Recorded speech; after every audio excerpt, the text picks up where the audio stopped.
What purpose do you think the parties serve for queer South Asians? I think it's a unique space to just be yourself, you know. I mean, obviously there's lots of gay venues where South Asians probably feel like they're welcome and admired, but I think here you can just let go, you know. You can dance to your favorite Hindi tunes and camp it up and, you know, be your favorite Bollywood heroes and heroines, and that you can't do anywhere else.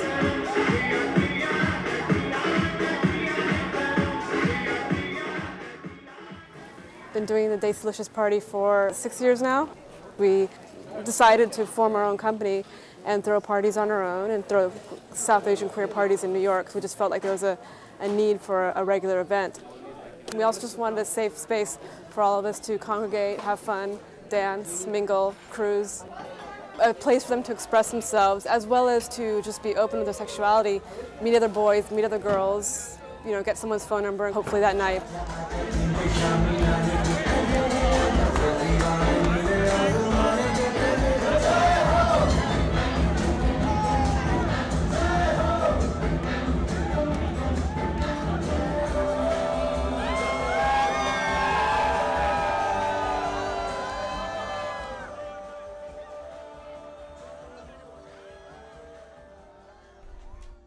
Lisa and I met online. We met on Friendster. I smiled at her on Friendster, and she gave me her phone number. And then I called her and mercifully got voicemail because I am very awkward on the phone. And then she called me back and we had a somewhat awkward conversation, which was very cute, but a little bit awkward because those things are. I don't think we've spent more than 48 hours apart since we've met. I identify as pansexual because I don't believe that gender is binary. I think there's a continuum of gender, and I am attracted to the entire continuum.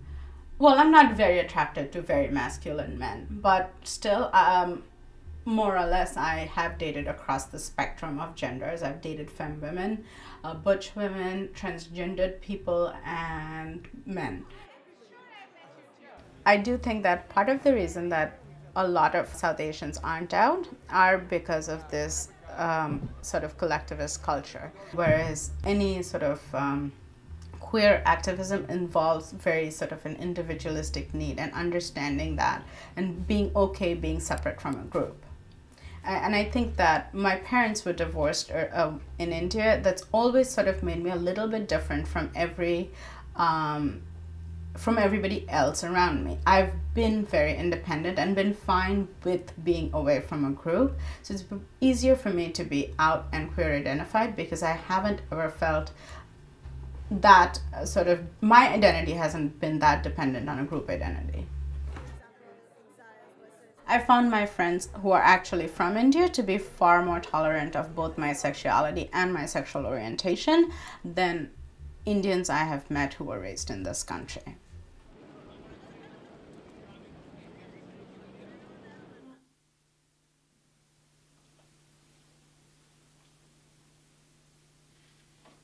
I'm 35 years old now, and my entire life, my parents still don't know who I am. I don't think I'll ever tell them. They're old. I don't need to ruin their lives for the rest of their moments that they have on this earth, always wondering, what did they do wrong? Always having to live two lives. When I find myself missing out on who I am as a person, I have to escape into the whole queer community to be part of something again. When I'm around my family, it's a totally different experience. I am a different person now when I'm with my family because half of me is not there, is not present when I'm with them. The loving part of me is there, but the person of who I am, who I was born as, a lesbian, a woman that loves another woman, that's not there and they don't see it. It's hard to explain because my parents are very liberal. They have given me a lot of independence that I've seen other Indian girls that were born and raised here that don't have. But at the same time, you know, having a brother in itself, I see that they let him choose what he wants to do.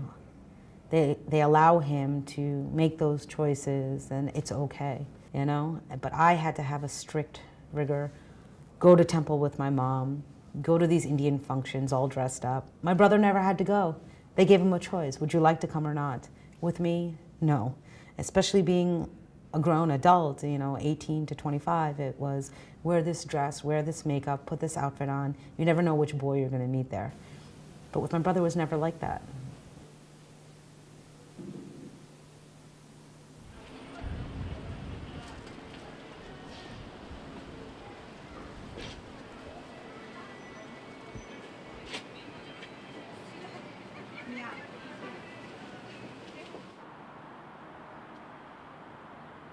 I was the last to know that I was gay. Apparently everybody knew before me, so by the time I was ready to come out, nobody was surprised. In fact, my mother confronted me about whether or not I was gay, and it was kind of funny because I was like, I was scared to tell her, but she was very understanding about it and very forthcoming in the manner of, I love you no matter what, and it's okay. My dad was just like, oh, maybe you just haven't tried it enough with boys.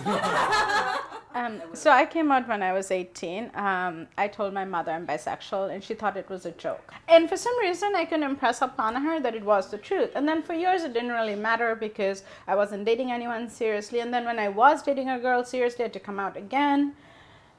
This was when I was 22-ish, and then we dated for a few years. My mother was very upset, and after we broke up, I sort of cut her out of my life because I just didn't need the drama, and I figured she's my mother. I figured that, she will get over it, but in the time that she gets over it, I don't need the hassle.